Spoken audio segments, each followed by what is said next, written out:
Today we are making homemade chili. I am modifying a recipe from Spend with Pennies.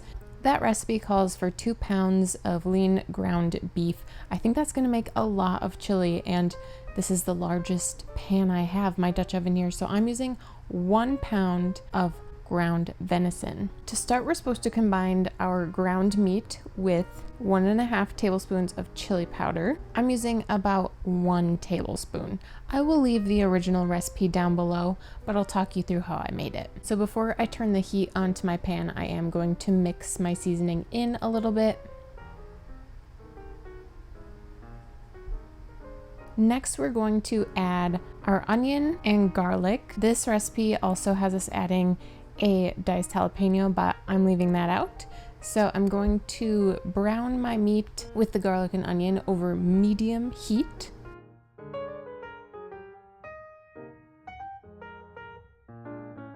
Once your meat is brown, we are supposed to drain any fat. Venison is quite lean, so I don't have any fat that I'm going to be draining. I'm always hesitant to drain meat after I've browned it with garlic and onion, or just onion, because I feel like so much of that flavor is now in the fat or the moisture that is residing in your pan, and I feel like you lose some of that. Also, it may not just be fat that is in your pan, it could just be moisture from, say, your onions. Leave me a comment, let me know what you think about that. And then whether you drain your fat or not, next we are supposed to add in all of the rest of our ingredients.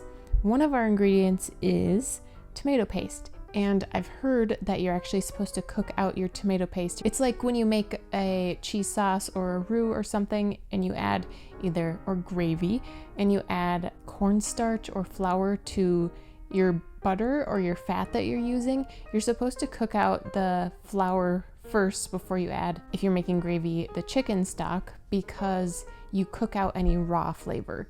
So I'm trying to get my moisture to evaporate out of the meat and then make myself a little open spot where I can put my tomato paste in and cook that out for a minute. So you need 1 tablespoon of tomato paste, and I have a little tube of tomato paste, which I think is great because tomato paste comes in such a little can already, but I rarely ever use the whole can, so then you have like I know you can freeze tomato paste and whatnot, but I just like having a nice tube that you just squeeze out what you need. So add in your tomato paste, mix it into the meat, and then we are going to add 1 teaspoon of cumin. We're supposed to add 1 green bell pepper, seeded and diced, but I don't love bell pepper in my chili, so I'm leaving it out. I'm going to add a 28-ounce can of crushed tomatoes. I've turned my heat down to medium-low. I'm going to add a 30-ounce can of chili beans, along with 1.5 cups of beef broth. I made some from a beef base. And this recipe also calls for 1 cup of beer, and I don't have it, so you can either omit it completely or substitute in 1 cup more of beef broth.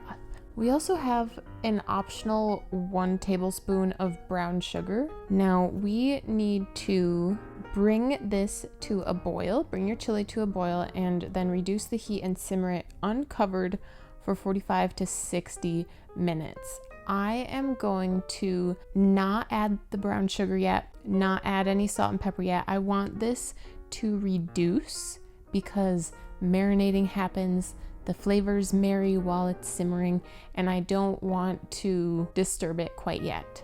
Give your chili a stir every once in a while. It might like to get a little stuck to the bottom, but if you stir it every once in a while, it'll break free.